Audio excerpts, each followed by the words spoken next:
ஆந்திர மாநிலம் ஸ்ரீஹரிகோட்டாவிலிருந்து ஏவப்பட்ட PSLV C-61 rocket திட்டம் தோல்வியடைந்ததாக அறிவிக்கப்பட்டுள்ளது. ராக்கெட்டின் முதல் 2 நிலைகள் வெற்றிகரமாக முடிந்த நிலையில் 3வது நிலை பிரியும் போது தொழில்நுட்ப கோளாறு ஏற்பட்டுள்ளது. இதனால் திட்டம் தோல்வியடைந்தது. இந்திய விண்வெளி ஆராய்ச்சி மையமான இஸ்ரோ தொடர்ச்சியாக பல்வேறு ஆய்வுகளை மேற்கொண்டு வருகிறது. இஸ்ரோ அனுப்பும் சேட்டலைட்டுகளும் பெரும்பாலும் வெற்றியடையவே செய்யும். இதன் காரணமாகவே உலகின் பல டாப் நாடுகள் கூட தாங்கள் சேட்டலைட்டை விண்ணில் செலுத்த இஸ்ரோவிடம் வரும். இருப்பினும் சில அரிய சூழலில் இஸ்ரோ திட்டம் தோல்வியடையும். அப்படி ஒரு சம்பவம் தான் இன்று நடந்துள்ளது. எதிர்பாராத விதமாக இஸ்ரோவின் PSLV C-61 ராக்கெட் திட்டம் தோல்வியடைந்துள்ளது. ஸ்ரீஹரிகோட்டாவிலிருந்து ஏவப்பட்ட PSLV C-61 ராக்கெட் திட்டம் தோல்வியடைந்தது. PSLV ராக்கெட்டின் 3வது அடுக்கு பிரியும் போதும் தொழில்நுட்ப கோளாறு ஏற்பட்டதாக இஸ்ரோ தெரிவித்தது. PSLV ராக்கெட் மூலம் EOS-09 சேட்டலைட்டை விண்ணில் செலுத்தும் திட்டம் தோல்வியடைந்ததாக தெரிவிக்கப்பட்டுள்ளது. முதல் 2 அடுக்குகள் வெற்றிகரமாக முடிந்த நிலையில் 3வது அடுக்கு பிரியும் போது தொழில்நுட்ப கோளாறு ஏற்பட்டதாக இஸ்ரோ தெரிவித்துள்ளது.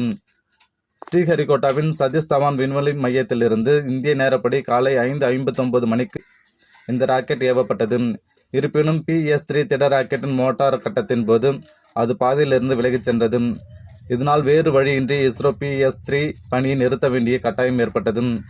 இதனால் ராக்கெட் மற்றும் சேட்டலைட்டை நடுவானில் வெடித்து சிதற வைத்தனர். அதன் பாகங்கள் பாதுகாப்பாக கடலில் வீழ்வதும் உறுதி செய்யப்பட்டது. இந்த திட்டம் மூலம் 1696 கிலோ எடையுள்ள EOS-09 செயற்கைக்கோளை விண்ணில் செலுத்துவது திட்டமாக இருந்தது. 524 கிலோமீட்டர் தொலைவில் உள்ள சூரிய துருவ பாதையை அடைய தவறிவிட்டது. இது ஸ்ரீஹரிகோட்டாவிலிருந்து ஏவப்பட்ட 101வது ராக்கெட் திட்டமாகும். கடந்த 2017 முதல் இஸ்ரோவின் திட்டங்கள் 58 முறை தொடர்ச்சியாக வெற்றி அடைந்து வந்தது.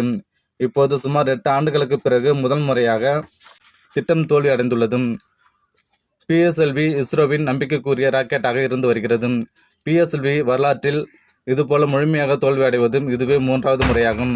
இன்றைய இஸ்ரோ மிஷன் தோல்வி அடைந்ததை இஸ்ரோ தலைவர் V. நாராயணன் உறுதி செய்துள்ளார். ராக்கெட்டில் என்ன சிக்கல் ஏற்பட்டது என்பது குறித்து ஆய்வு பணிகள் தொடர்ந்து நடந்து வருவதாகவும் இஸ்ரோ தலைவர் V. நாராயணன் தெரிவித்தார். HTPP அதாவது ஹைட்ராக்சில் டெர்மினேட் பாலிபியூட்டின் உந்து சக்தியை பயன்படுத்தும் 3ஆம் நிலை மோட்டார் 203வது நொடிகளுக்கு பிறகு சரியாக செயல்படவில்லை. இதுவே விபத்திற்கு காரணமாக இருக்கலாம் என்று சொல்லப்படுகிறது. என்ன தவறாக போனது என்பது குறித்து விசாரணை நடந்து வரும் நிலையில் அதன் பிறகு என்ன நடந்தது என்பது தெளிவாக தெரிய வரும்.